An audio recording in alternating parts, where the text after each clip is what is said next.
आप अच्छे होंगे। मैं आपका जिलिपी माइकल सीजर सांता आपके सामने हाजिर हूँ। टाइटल और थंबनेल देखकर समझ गए होंगे मैं आज किस टॉपिक पे रोस्ट कर रही हूँ और किसको रोस्ट कर रही हूँ। तो टॉपिक के बारे में बात करने से पहले तो आज का टॉपिक है डोनाल्ड ट्रंप और सोशल मीडिया को लेकर। तो कुछ लोग कहते हैं जैसे कि साजिया मैम कहती हैं कि डोनाल्ड ट्रंप को सीक्रेट सोसाइटी अपने प्लान के को एक्सपोज होने से जब बचा रहे हैं, खुद को बचाने के लिए डोनाल्ड ट्रंप को बैन किया है। तो इसे मुझे नहीं लगता इस वजह से डोनाल्ड ट्रंप को बैन किया जाए हो। तो क्यों बैन किया है वो मैं आपको यहाँ पे थोड़ी हिंट दे दूँगी। उससे पहले मैं आपको को यहाँ पे क्लिप भेज देती हूँ जो शाजिया मैम की क्लिप होंगी। उसके बाद आप खुद ही समझदार हैं कि क्या हो रहा है। चलिए देखते हैं। Welcome to news versus reality, जहां आपको न्यूज के अलावा उसके पीछे छुपी रियलिटी भी बताई जाती है। तो न्यूज ये है कि अमेरिका के साबिक सदर डोनाल्ड ट्रंप ने फेसबुक, ट्विटर और यूट्यूब से बैन होने के बाद अब अपना कम्युनिकेशन प्लेटफॉर्म बना लिया है। ये प्लेटफॉर्म कैसा होगा और इस पर डोनाल्ड ट्रंप कौन से राज अफशा करेंगे, इससे पहले ये देख लेते हैं कि डोनाल्ड ट्रंप को बैन क्यों किया गया था और जो रीजन बताई गई थी बैन की वो सच थी या नहीं। डोनाल्ड जॉन ट्रंप जो एक अमेरिकन मीडिया पर्सनालिटी और बिजनेसमैन हैं, ये 2017 से 2021 तक अमेरिका के प्रेसिडेंट रहे। जब भी किसी मुल्क में कोई प्रेसिडेंट आता है तो लोगों को लगता है कि वो लोगों के वोट्स की वजह से प्रेसिडेंट बना है, पर असल में वो कुछ खास प्लान्स को पूरा करवाने के लिए लाया जाता है।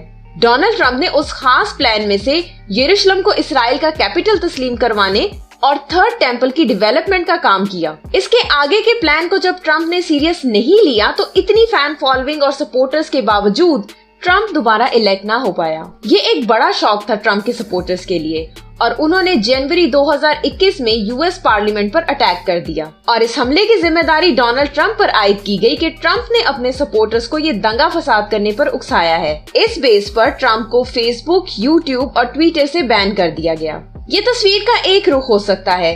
ये भी हो सकता है कि इन सपोर्टर्स को किसी और ने उकसाया हो कि वो हमला करे ताकि ट्रंप का बोरिया बिस्तरा गोल किया जा सके, क्योंकि अगर ट्रंप लोगों से राब्ते में रहा तो वो कभी न कभी ये राज भी खोल देगा कि वो कौन सा प्लान था जिस पर उसने अमल नहीं किया और उसको फारग करवा दिया गया। पर ट्रंप ने इन सभी सोशल मीडिया प्लेटफॉर्म्स को भाड़ में डालते हुए अपनी कम्युनिकेशन वेबसाइट लॉन्च कर दी है, जिस पर वो उसी तरह अपने बयान पोस्ट किया करेगा जैसे ट्विटर पर होते थे।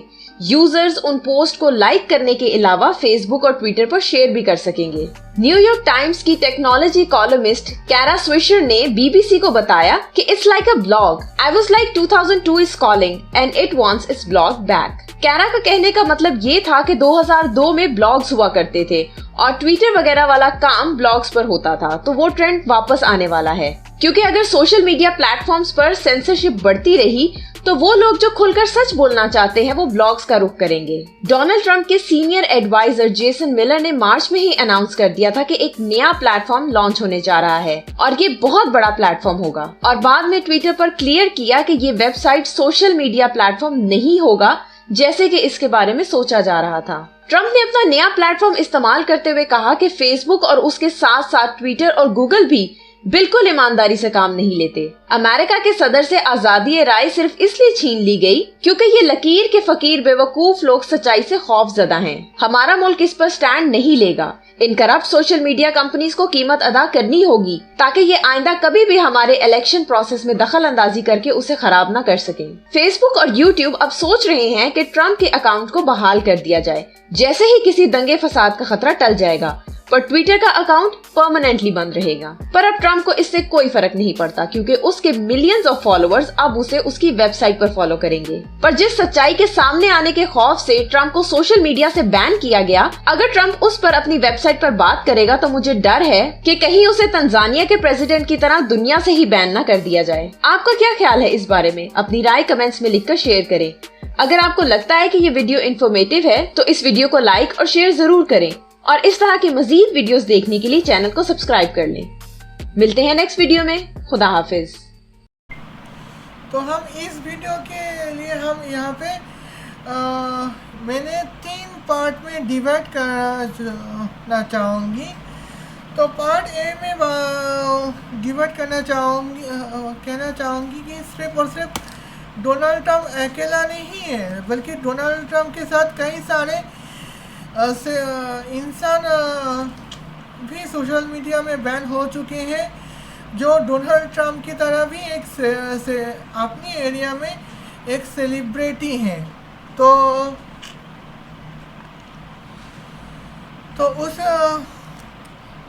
पार्ट बी में मैं बात करना चाहूँगी कि तो डोनाल्ड ट्रम्प कोविड-19 सर्कमस्टेंस को हैंडल करने में कितनी फेल रहे हैं, और जो डोनाल्ड ट्रम्प की ट्विटर बैन होने के पीछे मोटे मोटे क्या रीज़न थे, और उस रीज़न में बैन होना पॉसिबिलिटी था। और तो पार्ट 3 में मैं बात करूँगी कि अमेरिका में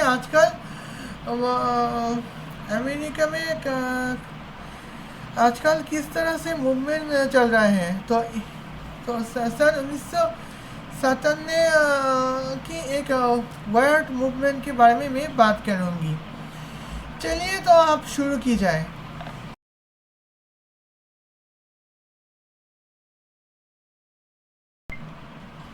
तो साउथ एशिया की बात करें, ओके, इस पार्ट में मैं शुरू करना चाहूँगी, ये कहने की कोशिश करूँगी कि ट्विटर सोशल मीडिया से बैन होने में डोनाल्ड ट्रम्प अकेला नहीं है। तो यह अगर साजिया मैम की बात माने तो डोनाल्ड ट्रम्प के पास मिलियन की भी फॉलोअर्स है, तो उसकी हिसाब से हम डोनाल्ड ट्रम्प को सेलिब्रिटी मान सकते हैं।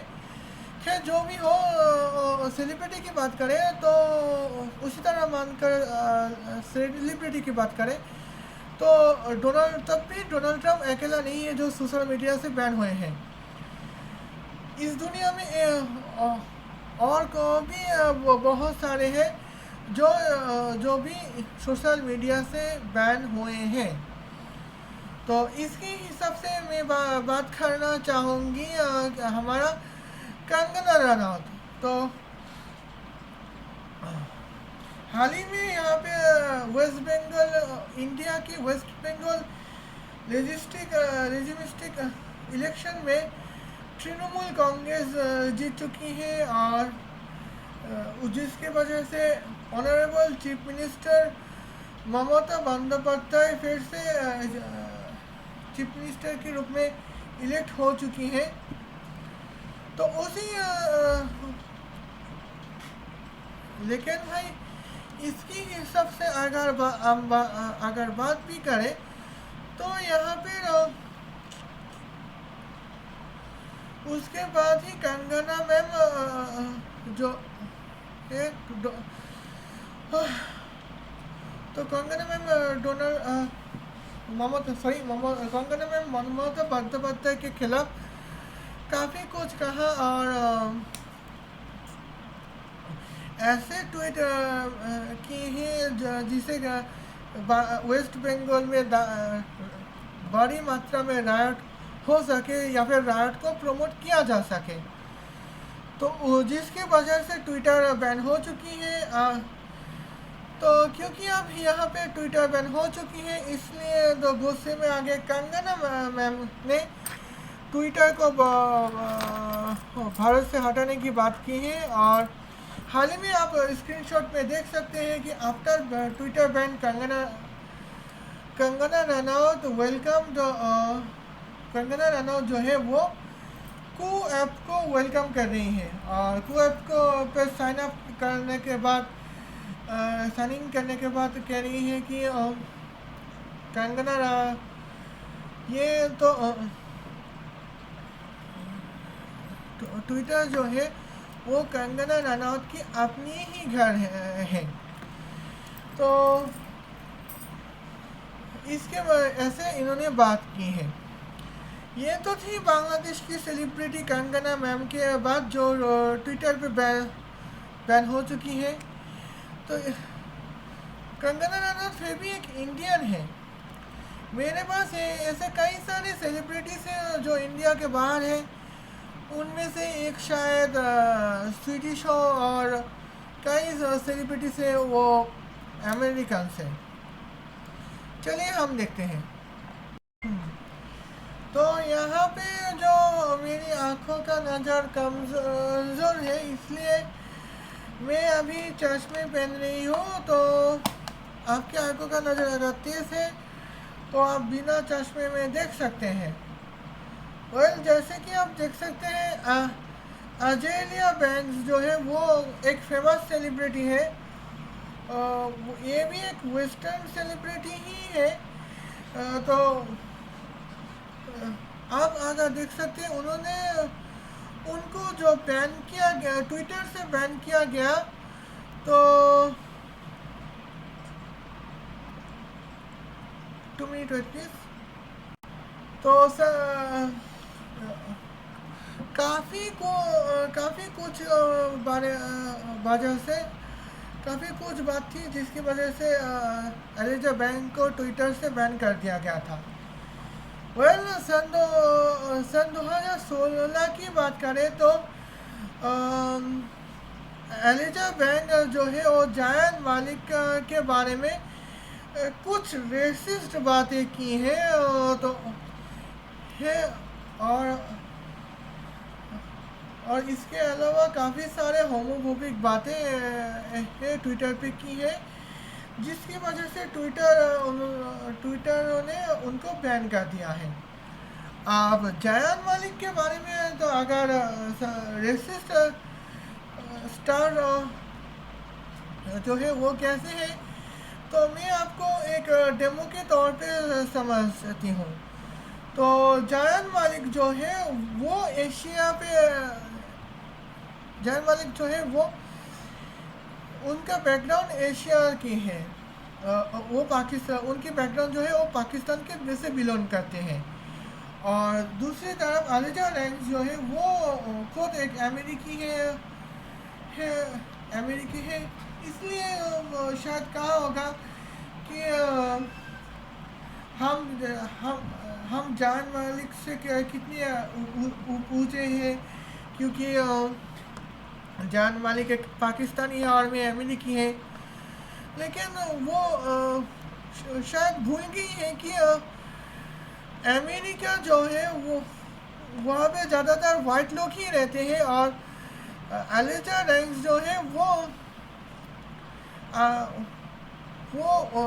कलर की बात करें तो ब्लैक एलिजा बैंक्स जो है वो एक ब्लैक है और जायन मालिक जो है वो एक वाइट है। तो गोरे होने के बावजूद जायन मालिक ने काले एलिजा बैंक के बारे में कुछ नहीं कहा। तो सॉरी बातों में तो मैं रेसिस्ट लफ्ज़ आ गई थी इसलिए मैं अपनी ऑडियंस से माफ़ी चाहती हूँ।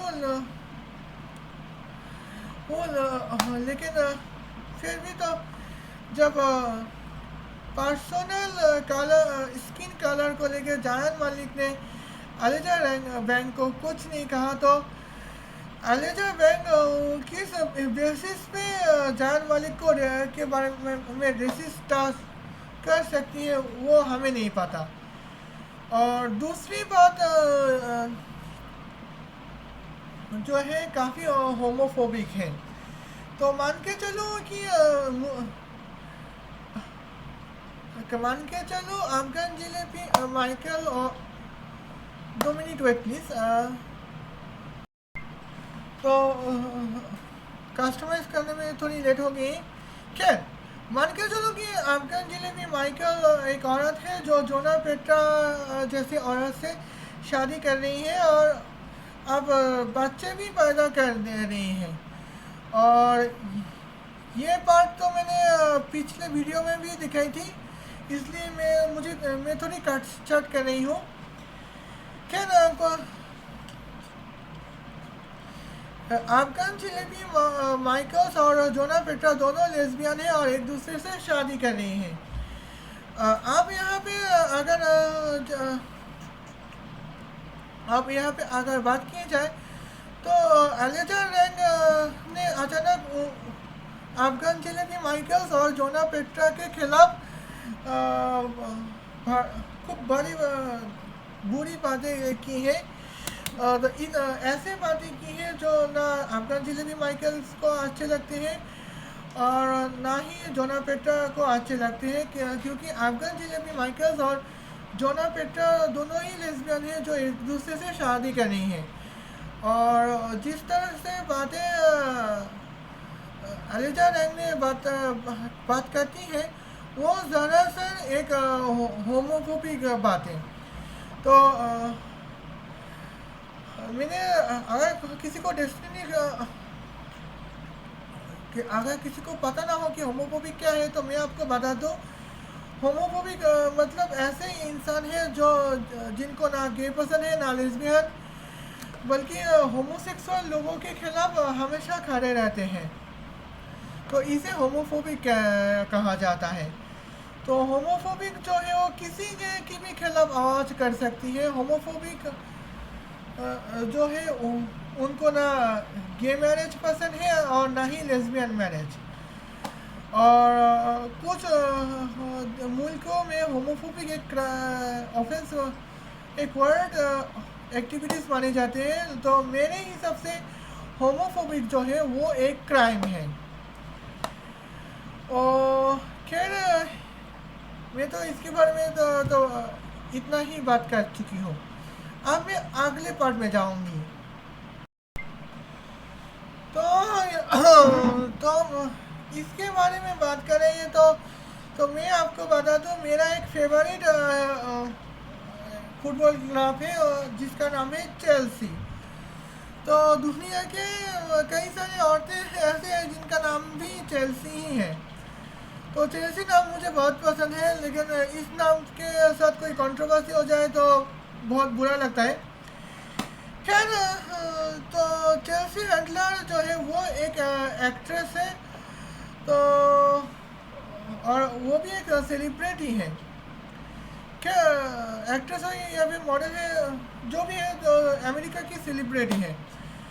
तो चेल्सी हंटलर जो है वो उनको इंस्टाग्राम ने सस्पेंड कर दी थी। तो उसका रीज़न क्या है? उसका रीज़न जो ये है, जो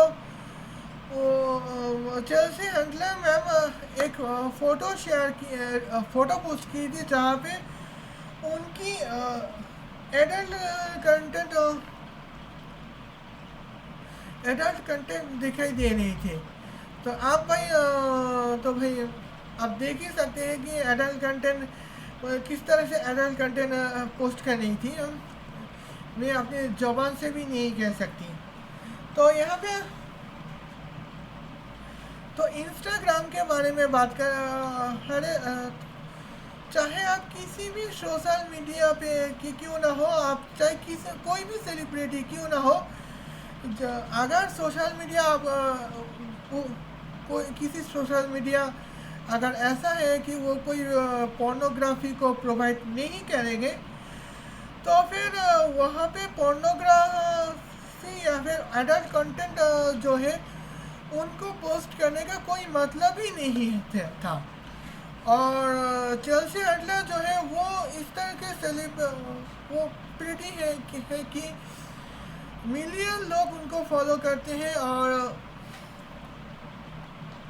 उनके फैन जो है वो शायद लाखों में होंगे या फिर करोड़ों में। तो अगर इस तरह से एडल्ट कंटेंट अगर पोस्ट करते रहे तो एडल्ट कंटेंट पोस्ट करने पे तो दूसरों को भी एक मौका मिलेगा ताकि वो अपना एडल्ट कंटेंट डाल सके। क्योंकि इसे जो है हमारा जो यूथ सोसाइटी कम्युनिटी वो गलत दिशा में जा सकते हैं। वैसे कई सारी औरतें सोशल मीडिया में पर एडल्ट कंटेंट डालती रहती है, लेकिन उसको सोशल मीडिया बैन इसलिए नहीं कहती क्योंकि उन सेलिब्रिटीज़ जो है वो कोई बड़ी सेलिब्रिटी नहीं होती जो इसे यूथ कम्युनिटी को गलत दिशा में पहुंचा जा सकता है। लेकिन चेल्सी हैंडलर के इस तरह के एडल्ट कंटेंट से यूथ गलत दिशा में जाएगा, ये इंस्टाग्राम ने गारंटी दे दी है। खैर खैर जो कुछ भी हो, हम तो और सोशल मीडिया की से ऊपर नहीं है, हम भी सोशल मीडिया के एक यूज़र्स हैं। खैर आगे चल के मैं आगे के बारे में मैं बात करती हूँ। तो अगर आप अमेरिका की हर सेलिब्रिटी को जानते हैं तो आपको शायद मैडोना को पता ही होगा। ये भी एक म्यूज़िक सेलिब्रिटी है। तो खैर जो भी हो, मैडोना ने एक पोस्ट की थी, इंस्टाग्राम से बैन हुई थी। तो किस वजह से बैन हुई थी वो मैं आपको बता देती हूँ। मैडोना जो है वो यहाँ पे जो पब्लिक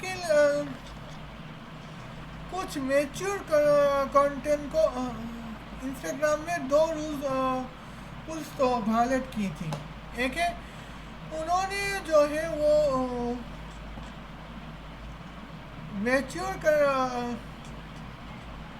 ये जो दो रूल्स है वो ये है कि उन्होंने जो है मैच्योर कंटेंट के रूल्स वायलेट की थी।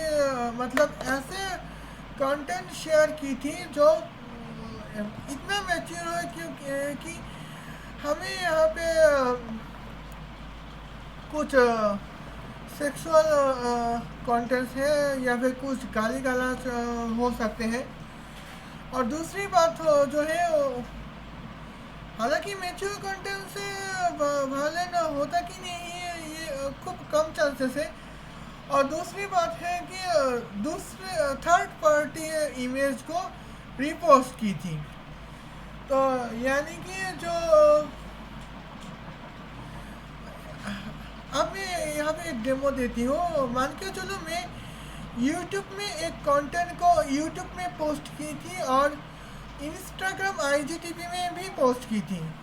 तो की है अगर है तो इंस्टाग्राम मेरी IGTV कंटेंट को डिलीट क्यों करेंगे? क्योंकि मैं उसी कंटेंट में YouTube से उठाकर YouTube को पे पोस्ट करके उसी से उठाकर इंस्टाग्राम पे पोस्ट की थी।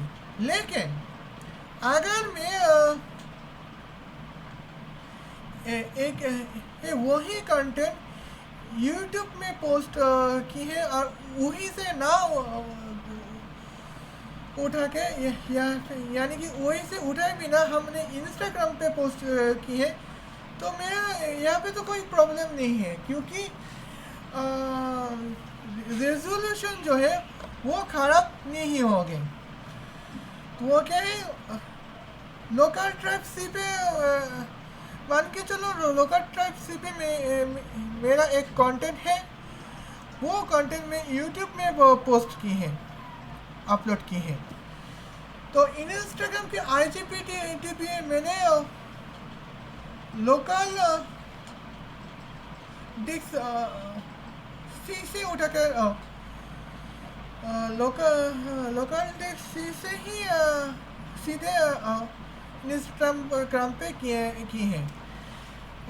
लेकिन अगर मैं वहाँ पे अपलोड कर के वहीं से अगर डाउनलोड की हो तो लोकल ट्रिक्स बी जो डाउनलोड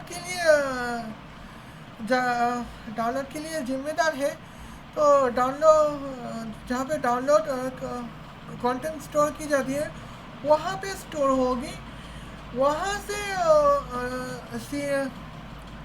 से इंस्टाग्राम पे की हो तो डिलीट कर सकते हैं। लेकिन अगर YouTube में जो कंटेंट की है वही कंटेंट YouTube से डाउनलोड करे बिना हम इंस्टाग्राम पे भी पोस्ट कर सकते हैं, तो यहाँ पे कोई दिक्कत वाली बात है नहीं। लेकिन यहाँ पे मैडोना वायलेट की है, जिसकी वजह से उनको सस्पेंड की है। खैर, अब मैं अगले बात में बात करती हूँ।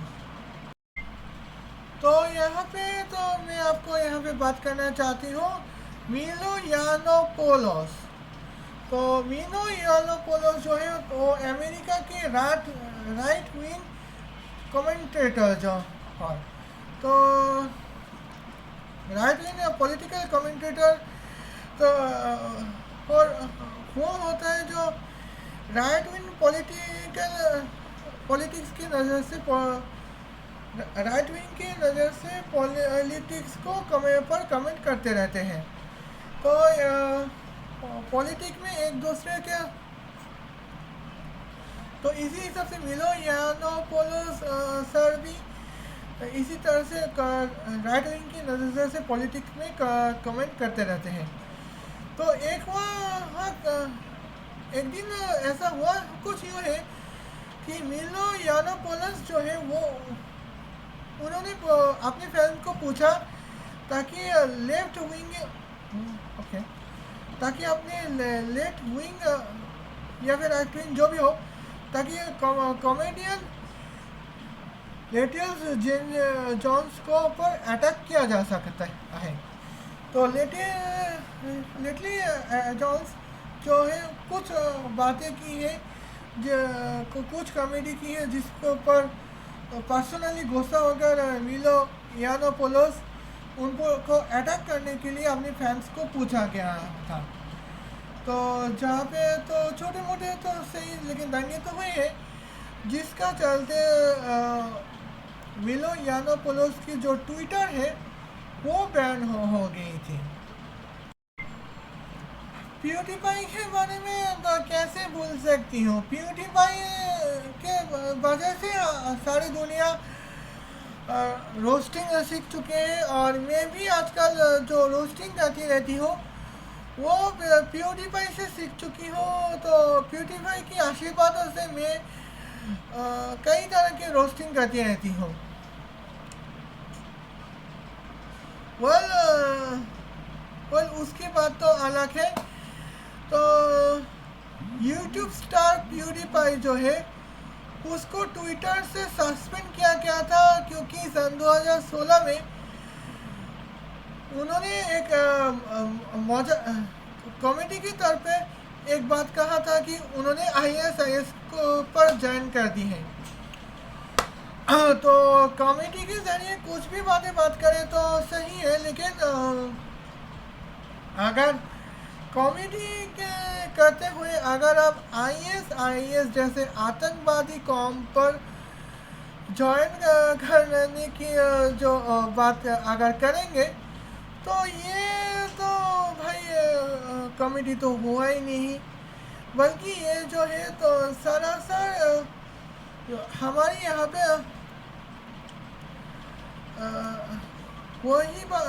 ये तो है आतंकवादी कौम को प्रमोट करने वाली बात होगी। क्योंकि प्यूडीपाई जो मजाक के तौर पे जो कहा था कि ISIS पे ज्वाइन करेंगे, तो ट्विटर ने ये समझा था कि ये अगर सच में ISIS में ज्वाइन कर भी ले तो हमारी पूरी दुनिया को पे खतरा मंडरा जा सकता है। तो इसी के वजह से ट्विटर ने उसको सस्पेंड कर दी थी। तो बस यही बात थी, और कोई बात नहीं थी। तो मैं आप लोगों को सलाह देती हूँ, आगे चल के अगर मजाक के तौर पे कोई भी बात करे तो ऐसा मजाक कभी मत करना जो वायलेशन या फिर राइट को प्रमोट किया हो। मैं भी अपने चैनल पे जो कंट्रोवर्सी जो रोस्टिंग वीडियो डालती रहती हो, चाहे कंट्रोवर्सी हो या फिर कोई रिएक्शन रोस्टिंग वीडियोस हो, तो मैं यहाँ पे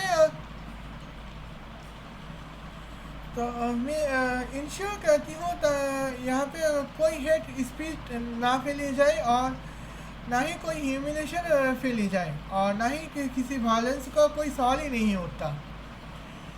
तो खैर ये तो थी एक बात, इसीलिए PewDiePie को ट्विटर ने सस्पेंड कर दी है। अब मैं रिहाना की बात करती हूँ।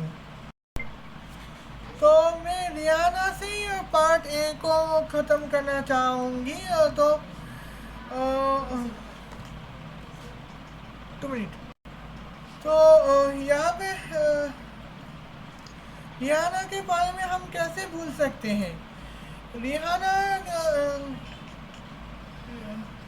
इसी रिहाना के साथ रिहाना मैम के साथ कंगना मैम का जो आर्गुमेंट चल रहा था फार्मर प्रोटेस्ट के बारे में, तो रिहाना में कुछ अच्छी बात कही, लेकिन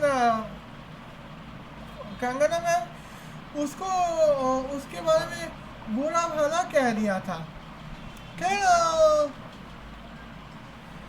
खैर उसी की रिहाना की डार्क साइड तो मैंने बता दी है। अब डार्क साइड भी सुन लेते हैं।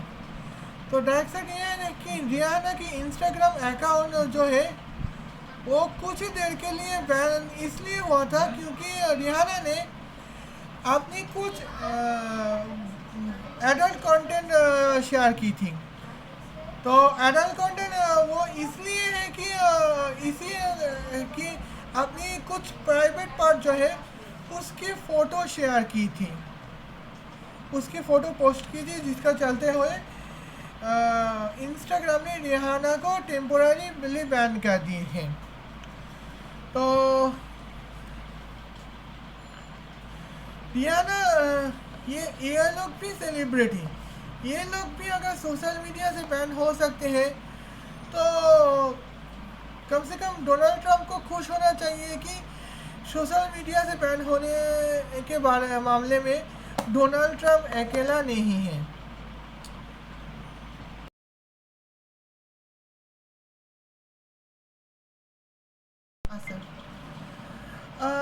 सॉरी, वीडियो बनाने में तो थोड़ी दिक्कत आ गई थी, इस वक्त की दिक्कत आई थी और इसी बीच में बाहर घूमने गई थी। सो माफ का आज अब इस पार्ट में थोड़ी अलग निकाप है। तो खैर आप इसी निकाप से ही इस पार्ट से शुरू करती हूँ। तो खैर जैसे कि आप देख रहे हैं कि यहाँ पे मैंने एक स्क्रीनशॉट निकाली है। तो स्क्रीनशॉट के मुताबिक number of new case of COVID-19 in the United State from January 2020 to May 11, 2021 by day. तो यहाँ पे सन 2020 की जनवरी महीने की 20 तारीख से मई महीने की 11 तारीख सन 2021 तक जो केसेस आए हैं वो मैंने यहाँ बात आती हैं। तो यहाँ पे गौर करने वाली बात तो ये है कि यहाँ पे जो मार्च महीने की 24 तारीख तक कोई COVID-19 केस नहीं आए।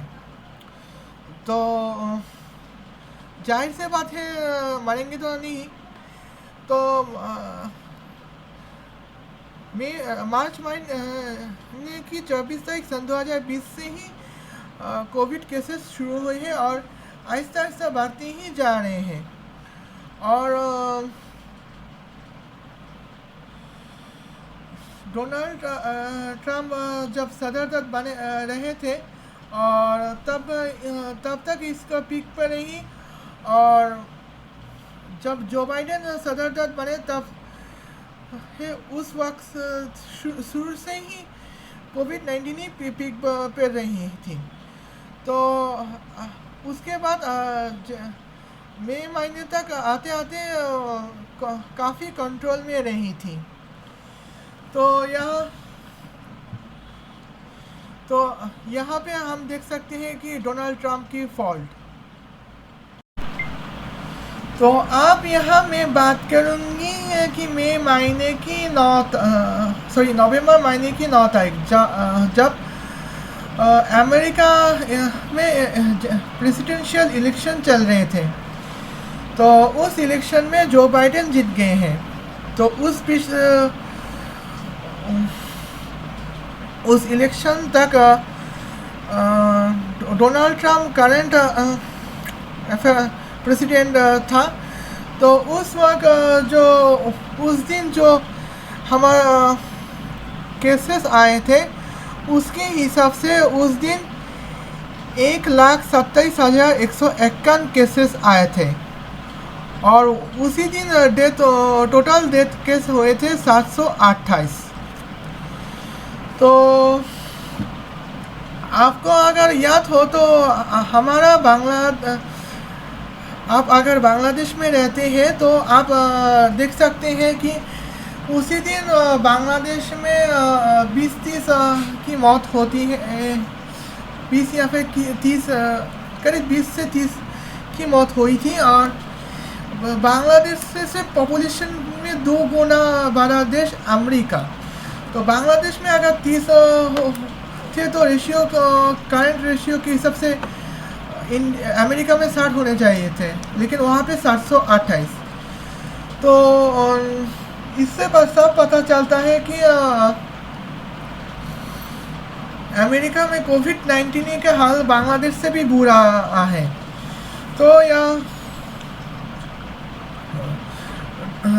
तो आप स्टैटिस्टिक देखकर समझ गए होंगे कि डोनाल्ड ट्रम्प अपने सिचुएशन को कोविड-19 सर्कमस्टेंस कंट्रोल करने में नाकाम रहे हैं। अब तो कैसे नाकाम हुए हैं ये तो मैंने बता दी। क्यों नाकाम हुए हैं? क्योंकि वहाँ पे जो कोविड-19 में है तो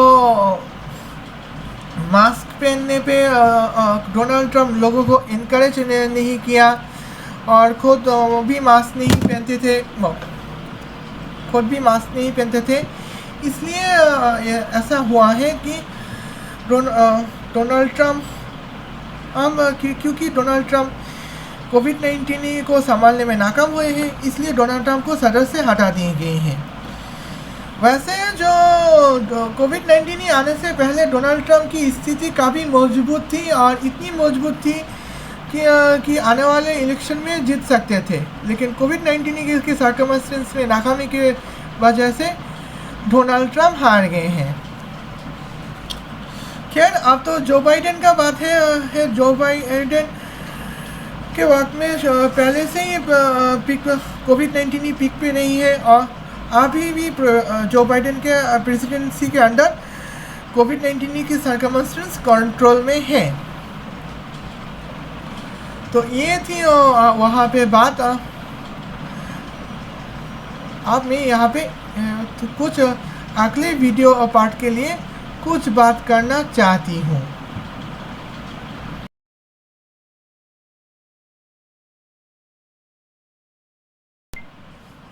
तो यहाँ पे इस पार्ट को शुरू करने से पहले मैं आपको बताना चाहती हूँ कि हुआ कुछ क्या है।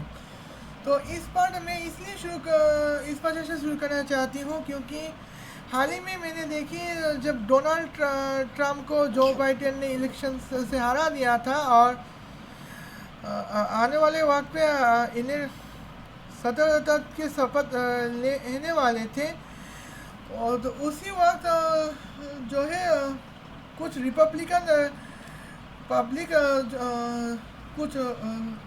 अमेरिकी रिपब्लिकन लोग यहाँ पे रायट करना शुरू कर दी हैं। और कैपिटल हिल्स में रायट इतनी बढ़ गई थी कि तो सीनियर और डेमोक्रेट मेंबर्स कांग्रेस मैन लोगों को छुपना भी पड़ता था। तो इसे सब पता चलता है कि आप अगर चाहते हैं तो अजीब मुहिम में अमेरिकी लोगों को कन्विंस कर सकते हैं। तो अजीब मुहिम में अमेरिकी को शामिल होना ये कोई पहली बात तो नहीं है।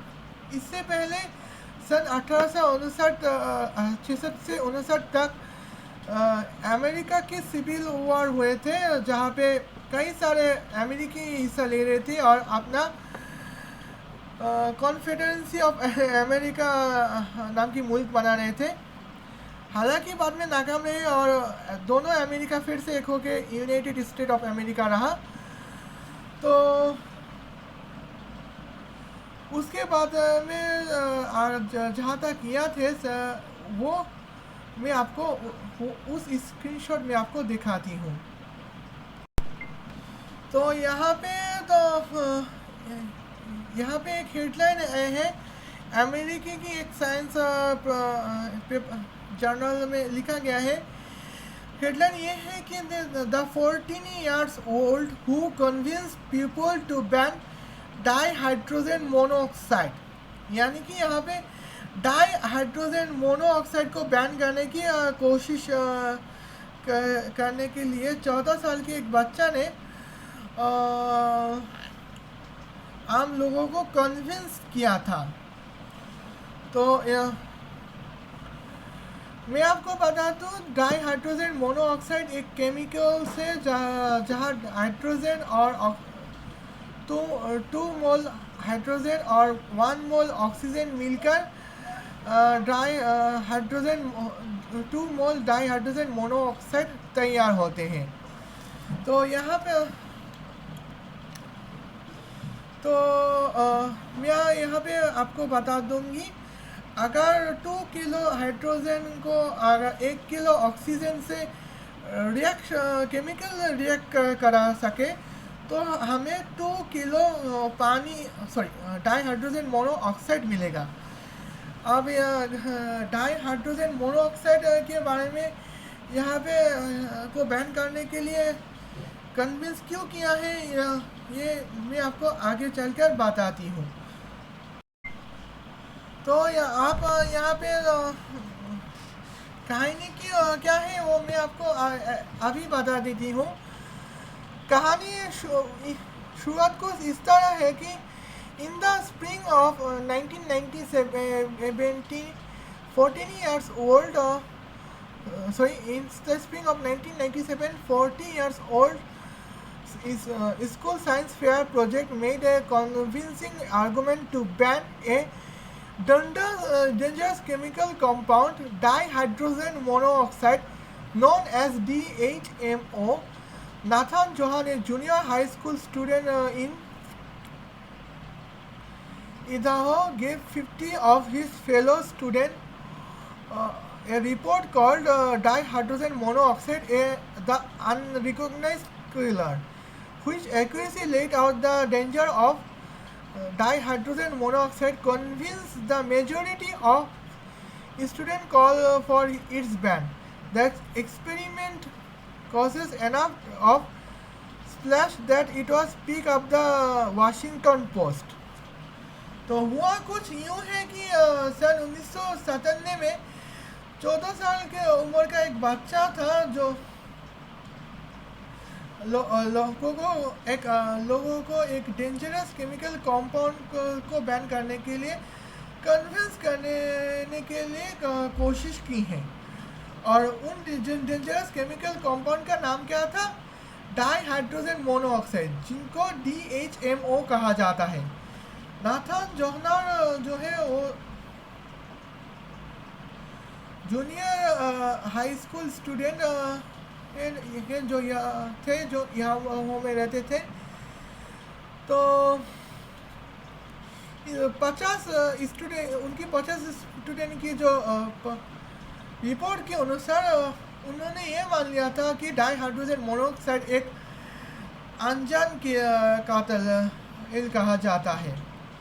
तो इसके डेंजर के बारे में बात करने हुए तो इसको बैन करने की कोशिश की जाती है। और इस कोशिश के बारे में वाशिंगटन पोस्ट में बात की चुकी है। तो यहाँ पे तो मैं आपको अपना इसके बारे में मैं आपको अपना ओपिनियन दूँ, उससे पहले उसकी कंक्लूशन के बारे में बात करना ज़रूरी है। तो यहाँ पे कंक्लूजन में आपको पढ़कर सुनाती हूँ। यहाँ पे लिखा है, no doubt Gretchen Petrolo would be as worried about DMHO as she about under her wear brush causing cancer. Don't worry, they don't. The lesson of Johan project 2 decades later, chemical aren't always bad. Everything is made of chemical, and just because it has come you cannot pronounce doesn't mean it is dangerous. It is easy to get taken by doomsday pseudoscience because hey pollution the truly dangerous and mostly of us heavily taken as science class in decades. तो यहाँ पे अब हमारा बात जारी है। तो di hydrogen monoxide को बैन ना करने की सलाह यहाँ पे दी जा रही है, जो कि बिल्कुल सही बात है। तो मेरे ख्याल से डाई हाइड्रोजन मोनोऑक्साइड जो है उनको बैन ना करें तो अच्छा है, क्योंकि जैसे मैंने साइंस की किताब में पढ़ी है, डाई हाइड्रोजन मोनोऑक्साइड जो है वो और कुछ नहीं है, बस एक पानी है। अगर हमने डाई हाइड्रोजन मोनोऑक्साइड को बैन करने की कोशिश की तो हमें डाई हाइड्रोजन मोनोऑक्साइड के बिना ही रहना होगा, और हम हमारे जिस्म में जो खून है वहाँ से डाई हाइड्रोजन मोनोऑक्साइड निकाल कर फेंकना होगा। तो एक्सपेरिमेंट में ऐसा हो सकता है कि हम जिंदा ही ना रहें, क्योंकि हमारे जिस्म में डाई हाइड्रोजन मोनोऑक्साइड के बिना हमारे प्यास नहीं मिटा सकते, और डाई हाइड्रोजन मोनोऑक्साइड हमारे जिस्म के 90% है। तो अब आप लोग सोच रहे होंगे कि हमारे जिस्म के 90% तो पानी है, और हम पानी के बिना हम प्यास नहीं मिटा सकते। तो डाई हाइड्रोजन मोनोऑक्साइड क्यों कह रहे हैं? क्योंकि डाई हाइड्रोजन मोनोऑक्साइड जो है वो और कोई नहीं बल्कि सिर्फ और सिर्फ एक पानी है। तो इसी तरह से सन 1997 पे डाई हाइड्रोजन मोनोऑक्साइड को बैन करने की कोशिश की जा रही है, और 2 दशक बाद हाथ पता चल रहा कि एक पानी है, उसको बैन करना तो कोई मतलब ही नहीं बनता, और इसको बस सूडोसाइंस के नाम पे कैसे किया जा सकता है, क्योंकि साइंटिफिकली डाई हाइड्रोजन मोनोऑक्साइड हमारे लिए काम की है, और क्योंकि वो एक पानी ही है। तो इसी वजह से तो हमें इसी वजह से हमें कई सारे अजीब मुहिम छीनी जा चुकी हैं।